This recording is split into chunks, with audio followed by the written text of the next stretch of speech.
Hey guys, it's Mark from Sea Wild Earth here, and I mentioned yesterday that I'm going to go through this tutorial today. Now, a lot of people think, okay, I'm going to take a picture with my iPhone, and that's pretty much going to be it. I can edit it with uh, Instagram and post it to my Instagram. And whilst that's very true in itself, I like to do things a little bit more in depth to that. I use an app called Snapseed, which you can see down there on the bottom next to my Photos application.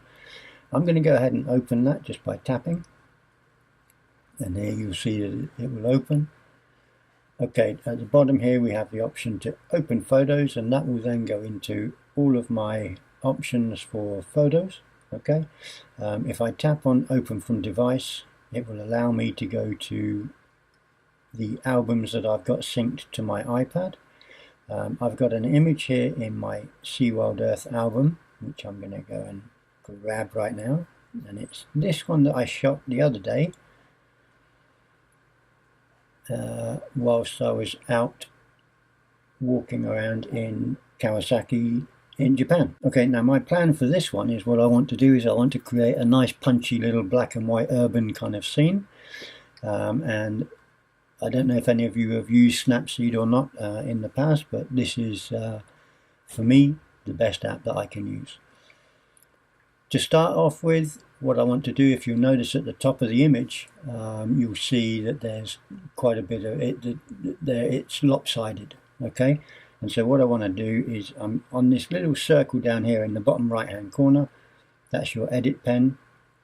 By tapping on that, you bring up the options for the edit that you have available to you. Okay, if I click on the rotate button here, it's got a smart engine that will allow it to auto rotate, but if I also want to just override that and do it manually, I can do just by dragging my finger on the screen. When I'm happy with what I see as a level point, you click the little tick in the bottom right, and there you can see my images a little bit more level. And I use the cross sections on the beams at the top, which is the support for a train track. So I guess that's pretty level, and that's what I used as reference. Okay. Okay. So by going into that little edit button again, okay, you bring up all of your main options for your editing. In the top segment, you've got all of the images that relate to changing of the actual image setting itself, and in the bottom part you've got your filters. So you've got your beautification filters that you can add once you've made changes, or even prior to making changes. It depends on exactly however you want to present your image. By going into the tune image here, this is the one step that I normally take first. Now, to make any changes, all I need to do is put my finger on the anywhere on the image and scroll up or down, and that automatically makes this pane overlay onto the image. Now, to make any changes, all I then do is simply swipe brightness left and right. Okay, just swiping your finger left and right, you can see the difference that makes, and you can see the numerical value that changes in accordance with that swipe at the top and bottom of the screen. Okay, I generally tend to make very small changes, and once you've finished one, you then put your finger back on the screen and you scroll up to the next, which is contrast. I'll put a bit of contrast in it, and I'm building up to create a black and white image of this. So all of this is aiming to punch up the final look of that black and white image. Now, what I can also do, once you're happy with these, again, that little tick in the bottom right, just click on that again, that brings back that pane. What I'm going to do, down in the bottom set here, you've got HDR escape in your filters on your left hand side, second one down. HDR, I'm going to go into there, and you've got your presets. Okay, you can see just if I click on people, it changes accordingly. If I change on fine, it changes accordingly, and strong, so on and so forth. Okay, if I then again, put my finger on the screen and scroll up and down, I've got the parameters within that setting of the filter. So I can change that. If I want to change the filter strength, again, just by dragging left and right, you can see how that's changing. Let's say that one there. Okay, brightness and that saturation. Yep, okay, we can pop that a little bit. All this is going to have an effect on the contrast in the last image. Okay, press OK on there. Little tick in the right hand corner. Okay, and the same again. Put your finger on the screen, and you can now. What I'm going to do is I'm going to go into black and white. And you can see the difference that that's made already. And then on the bottom, you've got your different contrast levels. If you want to have and these are all fine for giving you a start point, because you've got complete access over what you want to, or what you can do with each of these filters beyond the initial set. Okay, I actually like this because you've got more, you can see further down into that leading line, which that bridge really gives you that disappearing converging point in the image. Okay, and from there again, I'm just going to go and drag my finger, change a little bit of the highlight there and the contrast, give a little bit of more depth to the images there, and the grain. I'm going to put a little bit of grain in here, probably about 10 points, 10%, and then press the little tick in the bottom right. Okay, so we're getting there. Okay, now what I'm going to do here, press the little edit pen again, and up in the tools section in the top, the third column, third line down, you've got vignette. I'm going to add a vignette, and again, just by dragging your finger around the screen, you can adjust the vignette of that image. Okay, and you can also change the inner brightness if you want to just add a little bit more contrast to the inner part of that image. Okay, let's press OK. Okay, now what you notice maybe is that this the person, or the figure that's in the bottom of the screen, may start to get a little bit dark. So what I'm going to do is I'm just going to add a little bit of light, but just specific to that area there. Okay, and the way that I do that, by pressing the edit pen again, we come up in the tools in the top, on the on the first column on the left, third line down, you've got selective. If I click that, what I can then do by touching anywhere on the screen, I can set a point where I want that to locate itself. Okay, and by dragging it goes into a magnified view, just so I can pinpoint exactly where I want it. And then what I can do, again, touching the screen and scrolling up and down, you'll see that I've got access to contrast, brightness, and saturation of that area. Okay, and what I've done in effect is I've pretty much lightened up that area. Okay, and let's a little bit of contrast. There we go. Press OK. And what you do then is, you can see here, this is now getting close to the finished image, as I like it. Photography is pretty much for everybody, you know, it's a personal taste. You can touch on the screen and you'll see the before, release, and you'll see after. So before and after. Okay, if I touch on the screen, tap it, it brings up my tools again. In the top right hand corner, you've got those three little dots. Okay, and if I tap on there, it brings up the menu that allows me to undo or revert or apply last edits or share. Okay, settings and details. So you've got all of the access to all of the, you know, going back on your tracks if you want to. If you've realized you've made a mistake, then you can undo it there. for me, I'm going to go into the edit once more. I'm going to go up here to details, and I'm going to add a little bit of structure to the image, make it pop a little bit more. And I'm going to add just a little bit of sharpening, about 8%. There you go, just to tap it off. Okay, I'm happy with that. And I just want to check and see how ambience is going to be affected. Just hit the edit pen again. And where are we? The tune image. All I want to look at is the ambience element here. Is that too much? No, I think that's okay. So let's just put, there we go. Okay.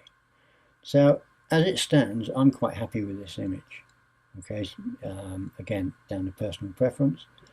What I want to do then is I want to save this image. So I'm going to save it up here in the top right. You've got your save. You can see that we've actually gone through 8 actions. It's got them numbered in that little white square. I'm going to save that, and it's going to ask me if I want to just save a copy or if I want to export that copy with the changes, which I do. It's going to then go through and show me the steps that it's saving. Okay, now we're pretty much done with this. It tells me exported safely. Before I close Snapseed down, one very interesting point here is the insights at the bottom. If you tap on there, that goes through a whole list of tutorials and options. If you see a look here that you like, it will take you through the settings or through the process of how to accomplish that look. Okay, there's videos, etc., etc. So it's all very, very complete. Okay, if you want to go back to the editor, down the bottom it just says back to editor, tap on there and you're back at your image. Okay, so that's Snapseed for this particular image. Okay, I'm going to come out of there and we're back to my home screen on my iPad. Okay, what I'm going to do next is I'm going to resize the image because I don't want to have the full size image online. I've got another app next to the Snapseed at the bottom there. It's called Simple Resize. If I open that, okay, it's going to ask me if I want to open a photo or use the camera. I want to open a photo. The one that I've just saved is in my camera roll, as it always is. It's the last image that's saved in your camera roll. There it is there. By tapping on that, there it is. Okay, now at the top you've got the dimensions of what it currently is. 2,902 by 3,869. I've got a preset here of 900 by 1200 long by 900 wide. I can adjust that just by tapping on there, and that will bring up a box that allows me to type in a numerical factor. Let's say I want my width to be 600, and by pressing done, it will then automatically adjust. You see now it's gone to 600 by 800. Okay, if I'm happy with that, I can press save. It's telling me it saved it. Okay, so I'm okay with that. Let's come out of there. Okay, so for this next section, what I'm going to do is I'm going to use Photoshop. And the idea of this is I'm going to create a watermark. I'm going to show you how I quickly create a watermark that I will then place onto the image that we've just created in Snapseed. Okay, it's very straightforward. I've actually done a bit of the work already just to speed this tutorial up. Let me just put a new layer on this image. Okay, I'm going to make that layer black. Let's put priority. Okay, here you can see the logo that I'm going to create, the watermark that I'm going to create. Now it doesn't matter where it is in the screen because we can manipulate that later when we place it using the apps later on. All I've done here is I've created a copyright overlay watermark with my company name, seawildearth.com. I've used a white. I haven't changed the opacity of that because we can do that later using the app. And for this particular font I've used, let me see, it's quite a funky little font. FFF Tusj, Tusj. Now it's a free font that's available for use commercially, privately, personally, whatever. I just done I just done a search online to find that, and that's what I got. Okay, so this is what I've got. The title is ready to be saved. I'm going to get rid of this layer that I created just to show you the title. Okay, so we're back now to this transparent background. Incidentally, I created this at 1000 pixels by 1000 pixels. Okay, save as. Okay, let's say title SWE.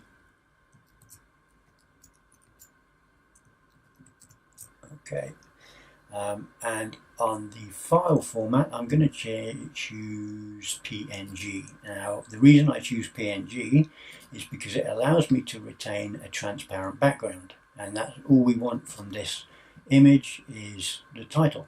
Okay, I don't want anything else to obscure the image that we lay this over. Hence the reason I save that as a PNG file. Okay.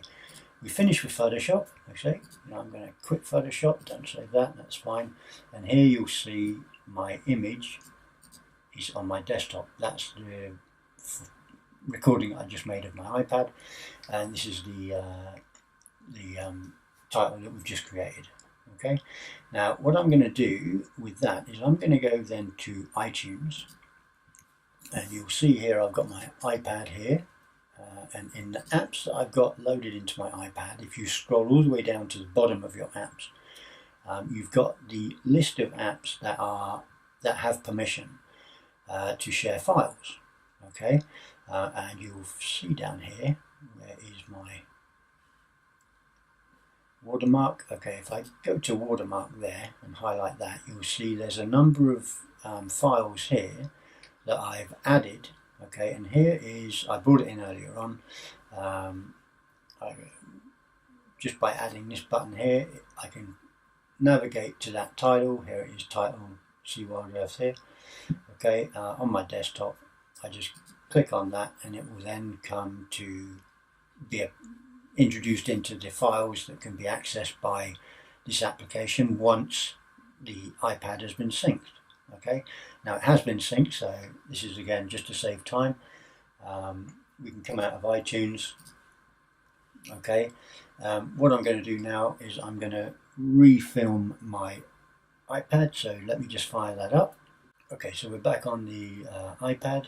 Okay, I'm going to go to the bottom right hand corner there. I've got that application Watermark P. Let's open that. I don't want to give you any feedback right now. Okay, on here it's asking us to open up an image. Okay, so we'll go on library. We're going to open up the last image that was saved to the camera roll, which is the resized image that we just created.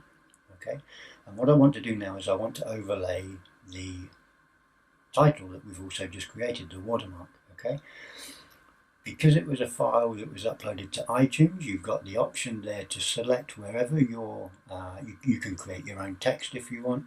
You can overlay another image, you can take an image, you can take a picture and overlay that, whatever you want to do.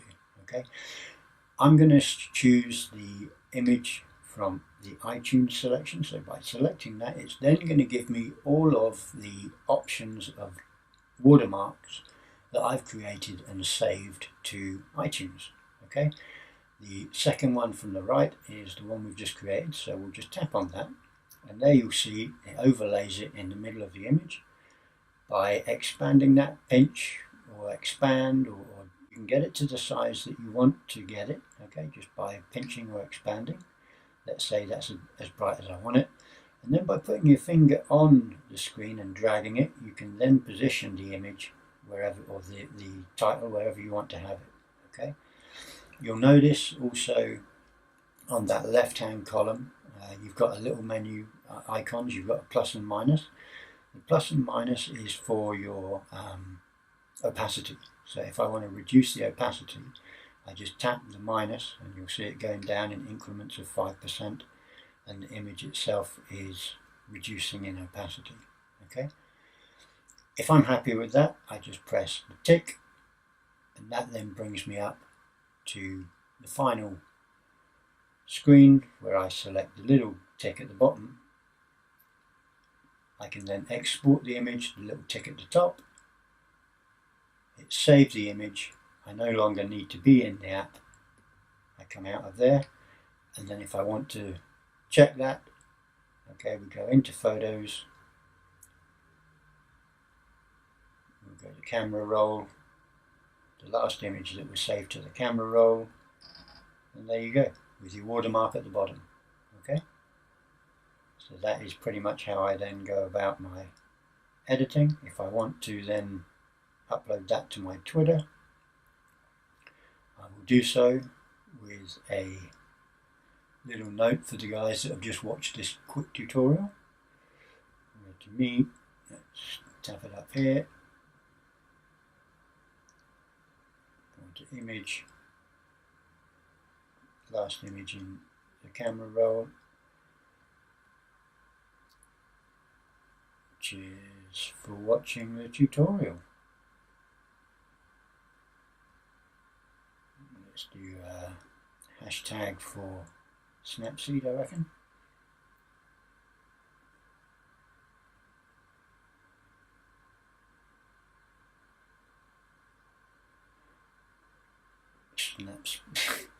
Snapseed tutorial. Oh.